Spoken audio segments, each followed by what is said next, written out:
아멘. 이 시간 믿음의 고백을 함께 선포하면서 말씀을 시작하도록 하겠습니다. 함께 고백하겠습니다. 나는 성전인 나를 사랑하며 축복합니다.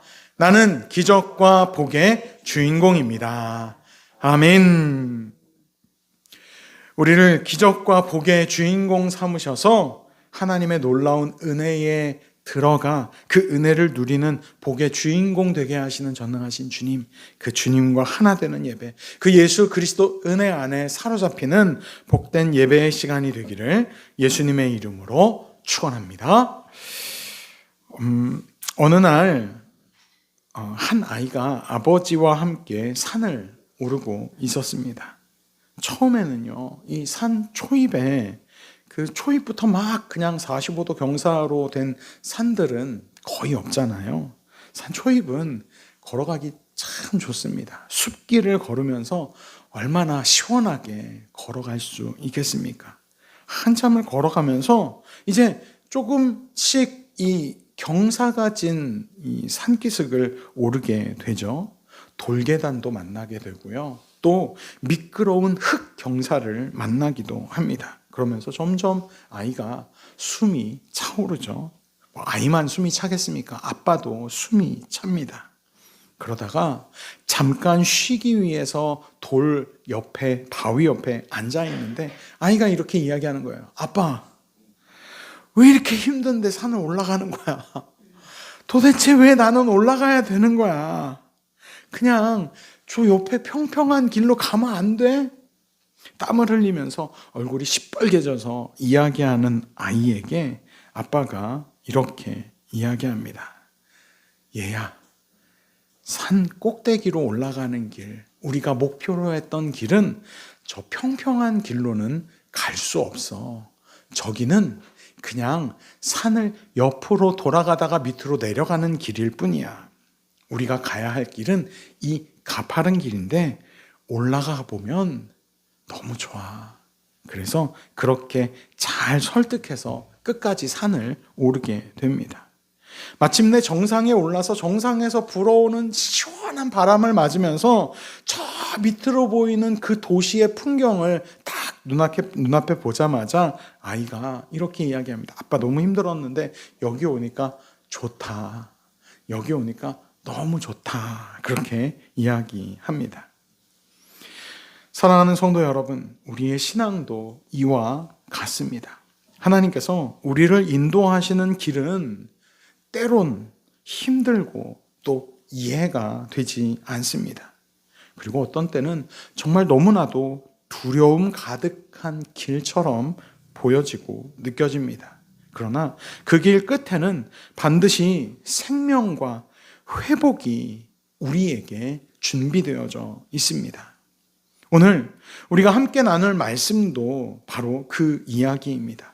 주님과 함께 걷는 고난의 길, 그러나 회복으로 생명으로 향한 길에 대한 이야기입니다. 말씀을 듣고 말씀을 묵상하는 가운데 우리를 회복으로 이끄시고 우리의 길 끝에 생명을 준비하고 계신 그 전능하신 예수 그리스도, 그분과 깊이 교제하는 복된 예배의 시간이 되기를 예수님의 이름으로 축원합니다. 본문을 보면 제자들은 두려움 속에 문을 굳게 닫고 있었습니다.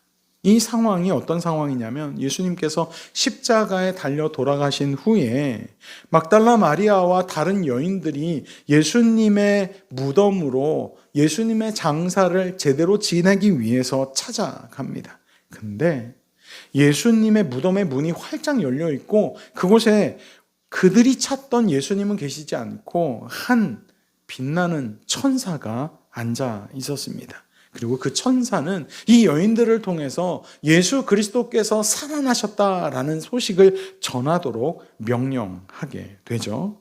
그리고 이 여인들에게 한 가지 중요한 이야기를 합니다. 주님께서 살아생전에 말씀하셨던 것처럼 갈릴리로 먼저 가시겠다라고 말씀하셨으니 너희는 제자들에게 그렇게 전하라 라고 말씀하시는 거죠.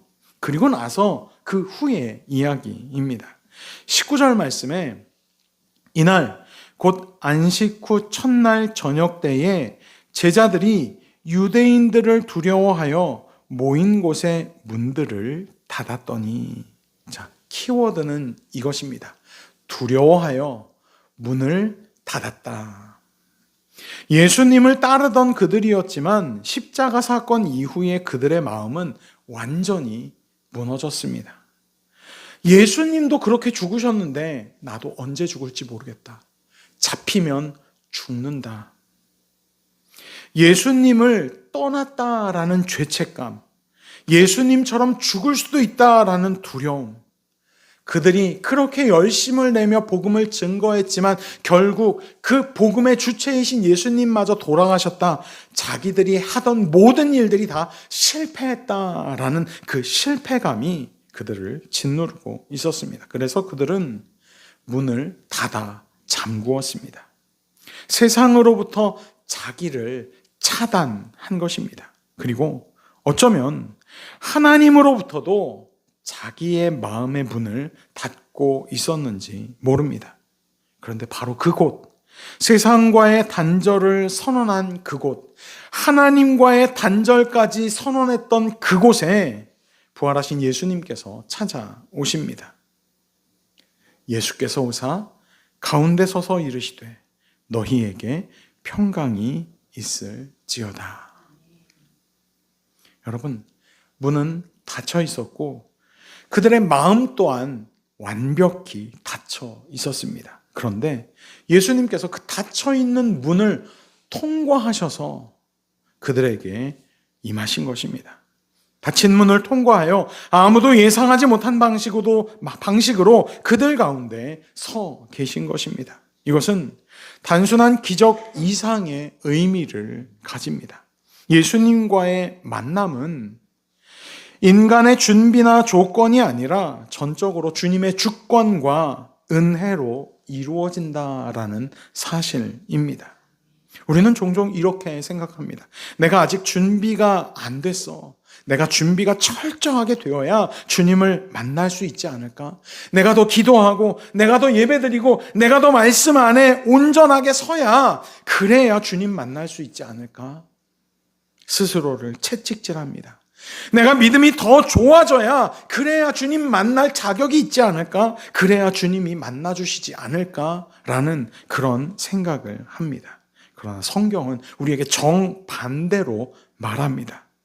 우리가 두려움에 속해 있을 때, 완전한 실패 가운데 있을 때, 우리의 마음의 문이 완전 닫혀져 있을 때 주님은 이미 그 문을 통과하여 우리 앞에 와 계십니다. 주님은 이미 우리를 찾아오셨다라는 것입니다. 그분은 그렇게 찾아오셔서 우리에게 그 깊은 좌절과 절망과 두려움과 실패감에 사로잡혀 있는 우리에게 이렇게 말씀하십니다. 너희에게 평강이 있을지어다. 여러분, 이 평강은 단순한 인사말이 아닙니다. 유대인들 하는 것처럼 샬롬 이 정도의 수준의 인사말이 아니다라는 것입니다. 이것은 십자가를 통과한 평강입니다. 죽음을 이기고 지나쳐온 평강인 것입니다. 죄를 해결해 주신 분의 주시는 평강인 것입니다. 이제 더 이상 죄로 인해 두려워할 필요 없다. 근심하며 괴로워할 필요 없다. 실패했다고 낙심할 필요 없다. 너희에게 평강이 있을지어다. 여러분, 예수님은 제자들에게 손과 옆구리를 보여주십니다. 여러분, 그 상처는, 예수님의 그 흔적은 사라지지 않습니다. 왜일까요? 우리는 흔히 흔적, 상처, 흉터를 지우고 싶어 합니다. 지나간 과거의 좋지 않은 기억, 실패한 일들, 망가졌던 관계, 상처받은 마음, 무너져 내렸던 그 과거의 시간들을 숨기고 사라져버리게 하고 싶어 합니다. 지우고 싶어 하는 것이죠. 세상 사람들이 보기에 십자가의 죽으심은 실패 중에 대실패입니다. 왕으로 오신 분이 결국 누명을 쓰고 정치범으로서 죽음을 맞이한, 세상을 바꾸려고 오셨지만 결국 죽음으로 실패해버린 사건, 그것이 바로 십자가의 죽으심이기 때문입니다. 적어도 사람들 눈에는 그렇게 보였습니다. 만약 부활하신 주님에게도 그 십자가가 그러한 의미였다면 주님의 손과 발 옆구리에 난 상처들은 주님의 그 치유의 능력, 회복의 능력으로 다 깨끗이 지워져 있어야 할 것입니다. 그런데 어떻습니까? 상처는 그대로 아주 선명하게 남아 있습니다. 구멍 뚫린 손과 발, 깊이 찔려 패여 있는 그 옆구리의 상처. 왜 이 상처들은 이렇게 선명하게 예수님에게 남아 있을까요? 헬라어로 이 상처, 흔적을 스티그마라고 부릅니다. 주님의 그 상처는 지우고 싶은 상처, 잊어버리고 싶은 과거의 슬픈 이야기가 아니기 때문입니다.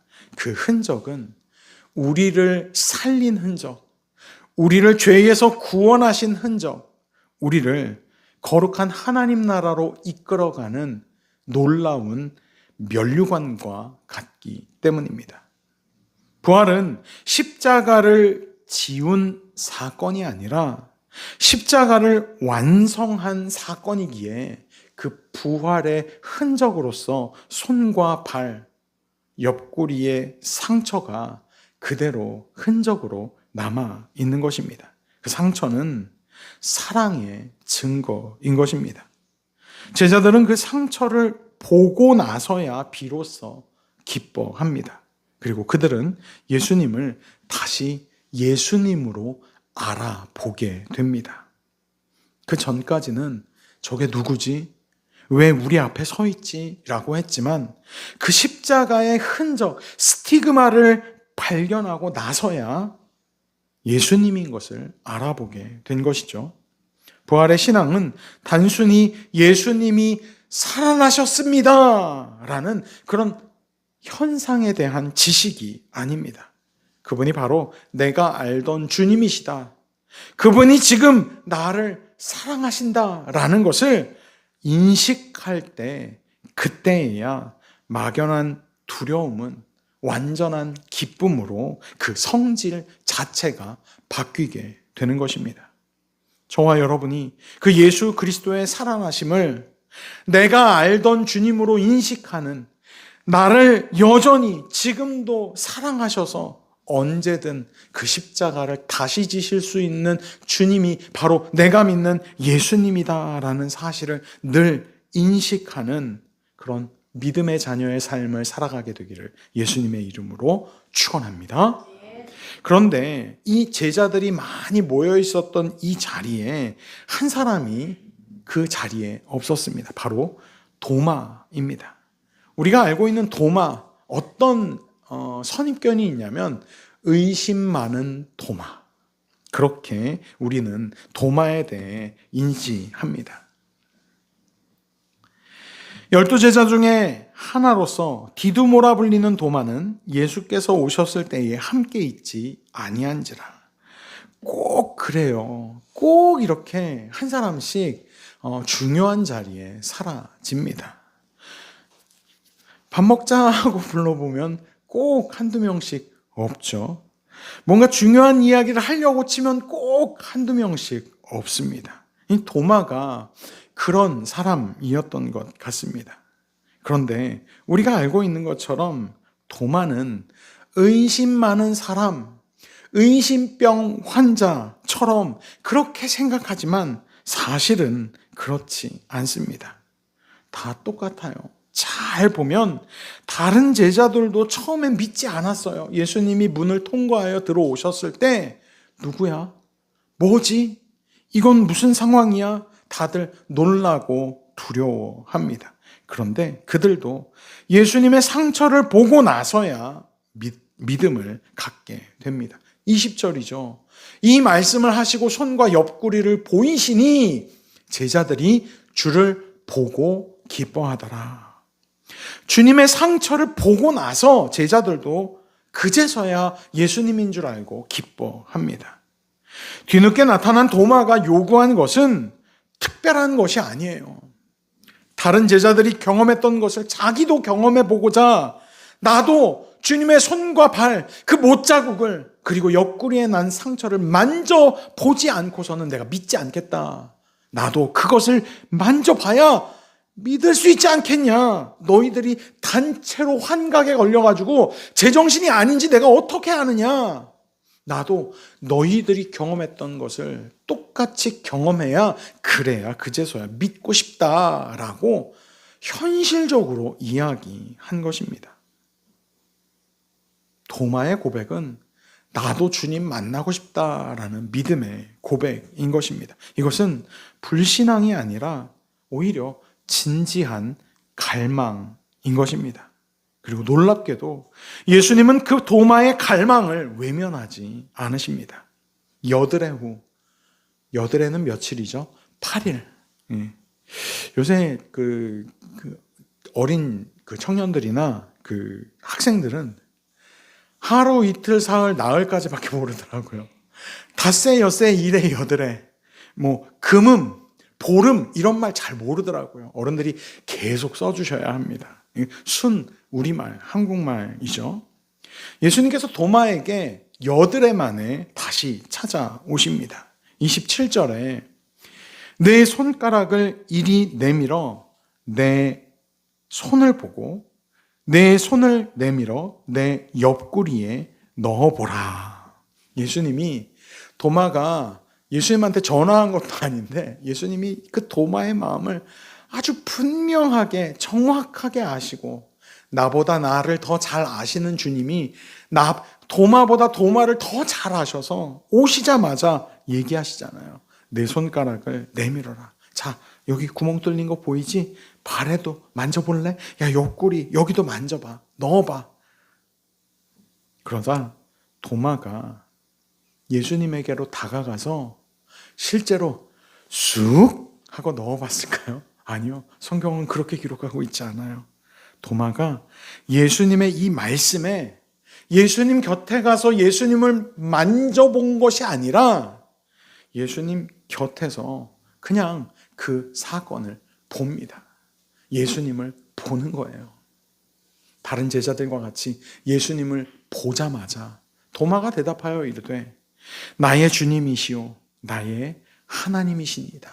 믿음의 고백을 하게 됩니다. 이것은 요한복음 전체에서 어쩌면 가장 완벽한, 가장 깊이 있는 신앙 고백일 것입니다. 왜 도마는 더 이상 만질 필요가 없었을까요? 그는 단순히 상처를 본 것이 아닙니다. 그가 의심했던 사람의 진위를 발견하기 위해 만져보겠다라고 말했지만 예수님을 본 순간, 예수님을 만난 순간 자신을 이해하시고 자신을 받아들여 주시는 그 회복시키시는 예수님을 만난 순간 더 이상 만질 필요도 확인할 필요도 없었던 것입니다. 그 주님을 만났기 때문입니다. 여러분, 진짜 믿음은 증거를 많이 확보하는 데서 오는 것이 아니라 예수님을 그저 인격적으로 만나는 데서 거기에서부터 시작됩니다. 예수님과의 만남, 거기에서 회복은 시작되고 생명으로 나아가게 되는 것입니다. 아침마다 새롭게 우리에게 찾아오시는 그 예수님을 인격적으로 만나는 삶, 회복과 생명의 길을 열어주시고 함께 손잡고 걸어가자라고 우리에게 손 내미시는 그 전능하신 주님과 하루하루를 함께 걷고 뛰며 생활하는 복된 성도의 삶이 되기를 예수님의 이름으로 축원합니다. 이제 우리는 한 가지 더 중요한 사건을 만나게 됩니다. 바로 제자 공동체입니다. 도마는 믿지 못하고 있었고 다른 제자들은 이미 예수님임을 믿고 있었습니다. 이 안에는 긴장과 갈등이 있을 수밖에 없습니다. 나 예수님 만나지 않고서는 못 믿어 라고 도마가 말하고 집에 가서 8일 동안 쉬다가 온 게 아닙니다. 그 자리에 그 믿음의 제자들과 함께 8일 동안 믿지 않는 한 명의 제자가 그 공동체 안에서 8일 동안 같이 있었던 것입니다. 그러면서 그 안에서 수많은 부딪힘과 그 갈등이 있을 수밖에 없을 것입니다. 그러나 놀랍게도 남은 제자들은 도마를 나무라거나 설득하거나 그를 믿음의 길로 이끌기 위해 붙들고 흔들지 않습니다. 혹은 넌 왜 그것도 못 믿어? 야, 넌 우리 공동체에 있을 필요가 없어. 나가. 내쫓지도 않습니다. 놀랍게 도마는 그들과 함께 있으면서 예수님을 기다릴 수 있는 충분한 여유를 갖게 됩니다. 어떻게 이럴 수 있을까요? 남은 제자들이 도마를 기다려 주었기 때문입니다. 그와 함께 있어 줍니다. 그 긴 8일간의 시간을 견뎌냅니다. 이것이 부활신앙이 만들어낸 공동체의 모습입니다. 여러분 그렇잖아요. 예수님의 제자들, 예수님이 부활하셔서 그들을 만나기 전까지 그들은 두려움과 근심과 패배감에 사로잡혀 불안에 떨고 있었습니다. 그렇게 불안에 떨고 있는 사람들 사이에서 분열은 정말 치명적인 약점입니다. 그런데 주님을 만난 그들은 그 치명적인 약점이 사라진 상태가 된 것입니다. 예수 그리스도께서 그들을 용서해 주셨기 때문입니다. 그들을 용납해 주셨기 때문입니다. 그들과 함께해 주셨기 때문입니다. 그렇지 않습니까? 이들은 예수님께서 십자가에 달리실 때 그 남자 제자들은 다 도망갔어요. 예수님 곁에 아무도 있지 않았습니다. 베드로는요, 예수님이 십자가에 달리시기 전 그 고통의 시간에 3번이나 부인하며 저주했던 사람입니다. 심지어 그 많은 사람들이 다 예수님의 십자가 이 죽으심의 자리에 있지도 않았습니다. 어쩌면 그들의 두려움 속에는 이 죄책감이 큰 원인으로 작용했을지 모릅니다. 그러나 그렇게 두려움에 떨며 죄책감에 사로잡혀 있었던 제자들에게 주님이 제일 먼저 오셔서 첫 마디가 무엇입니까? 야, 너네들 어떻게 나한테 그럴 수가 있어? 야, 내가 너희들과 3년 동안 지내면서 내가 너희들에게 그 정도밖에 안 되니? 라고 저는 했을 것 같아요. 저 같았으면 뺨을 때리면서 이것들 내가 이날을 위해 내가 참고 기다렸어. 이놈의 새끼들 하면서 분노를 쏟아냈을지도 모릅니다. 얼마나 다행입니까? 주님이 저 같지 않아서. 주님이 처음 그들에게 내뱉은 첫 마디는 너희에게 평강이 있을지어다. 불안과 초조, 근심과 두려움에 쌓여있는 그들에게 오시자마자 내가 니네들 마음 다 알아. 근데 괜찮아. 너희에게 평강이 있을지어다. 완전한 용서를 선포하시는 겁니다. 그래서 제자들도 그 한없는 용서를 누리고 난 다음에 그 자기가 누린 그 용서의 크기가 얼마나 큰지 다른 사람을 생각이 다르다고, 정치적 성향이 다르다고, 뜻하는 바가 다르다고, 가고 있는 방향과 길이 다르다고 정죄하거나 그를 내쫓을 수 없는 것입니다. 왜냐하면 자기 형편을 아는데 예수님께서 오시자마자 용서하시잖아요. 그 큰 용서를 경험한 내가, 아니, 예수님을 믿을 수 없다?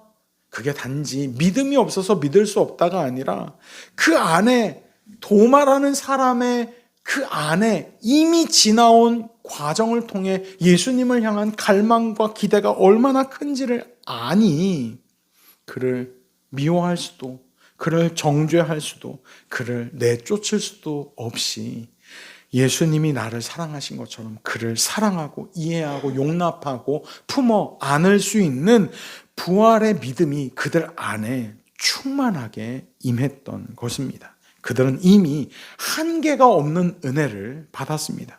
그래서 믿음 없는 다른 사람을 넉넉하게 기다려줄 수 있었던 것입니다. 여러분, 교회는 완벽한 사람들의 모임이 아닙니다. 오히려 상처 입은 사람들, 상한 심령의 사람들이 함께 회복되어 가는 그런 공동체가 바로 교회입니다. 서로의 상처를 만져주고 서로의 믿음을 기다려주며 함께 주님을 바라보는 공동체, 그것이 바로 교회인 것입니다. 우리는 다시 예수님께 시선을 집중해야 합니다. 부활하신 예수님은 이렇게 말씀하십니다. 29절입니다. 보지 못하고 믿는 자들은 복되다. 이 말씀은 도마를 꾸짖는 말씀이 아닙니다. 바로 오늘 말씀을 읽고 있는 우리를 향한 말씀 아닙니까? 우리는 제자들처럼 예수님을 직접 보지 못했습니다. 예수님을 직접 만지지도 못했습니다. 예수님과 시간을 보내며 3년이라는 긴 시간, 짧다면 짧고 길다면 긴 그 3년이라는 시간을 예수님과 함께 보내본 적도 없습니다. 그러나 우리는 말씀을 통해, 복음을 통해 성령의 역사 가운데 예수님을 만났습니다. 그리고 그 만남을 통해 우리는 고백하게 됩니다. 나의 주님, 나의 하나님이라고 우리가 고백하고 있지 않습니까? 복음은 바로 이것입니다. 예수님은 지금 우리를 칭찬하고 계신 것입니다. 보지 못하고 믿는 자가, 보지 않고 믿는 자가 복되다. 그게 바로 오늘을 살아가며 그렇게 나를 믿고 있는 너희다라고 주님은 우리에게 말씀하십니다.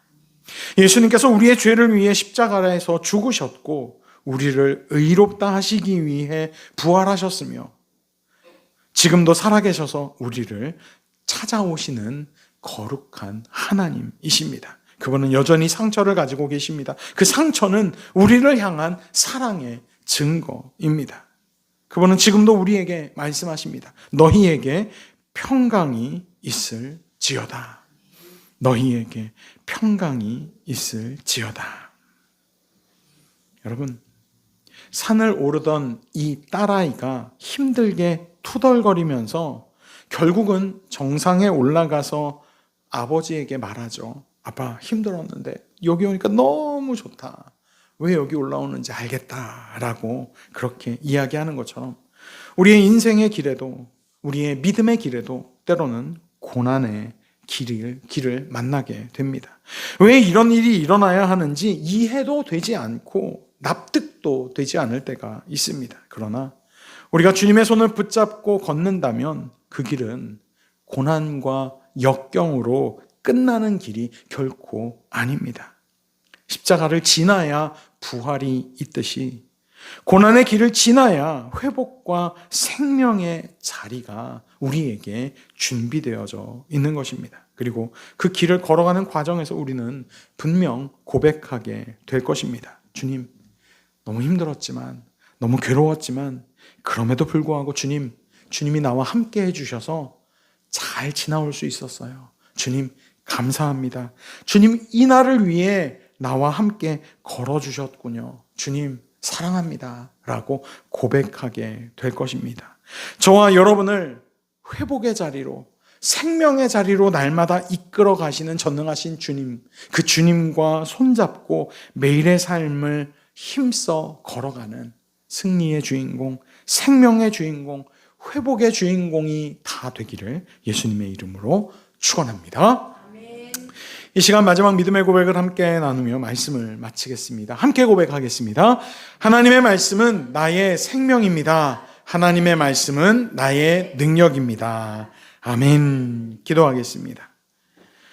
거룩하신 하나님, 변함없이 우리에게 사랑이신 하나님, 오늘도 여전히 사랑으로 우리를 인도하시고 가장 좋은 길, 가장 선한 길로 우리를 초청하시는 좋으신 하나님, 감사와 찬양을 주님께 올려드립니다.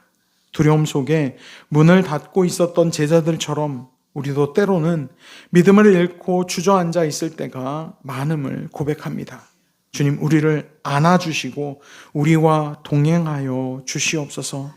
우리가 고난의 길을 걸을 때 혼자가 아니라 주님과 함께 걷고 있음을 날마다 믿음으로 확인하게 하시고 우리의 눈을 열어주시사 십자가의 사랑을 보게 하시며 우리의 입술을 열어 나의 주님, 나의 하나님이라고 고백하는 거룩한 예배자가 되게 하여 주시옵소서. 특별히 우리 교회가 서로를 정죄하는 것이 아니라 기다려주며 품어주는 참된 부활 공동체로 날마다 성장해 나아가는 복된 교회가 되게 하여 주시옵소서. 그렇게 우리와 우리 교회를 회복으로 생명으로 인도하실 주님을 기대하며 우리의 예배를 받으신 예수 그리스도의 이름으로 기도합니다.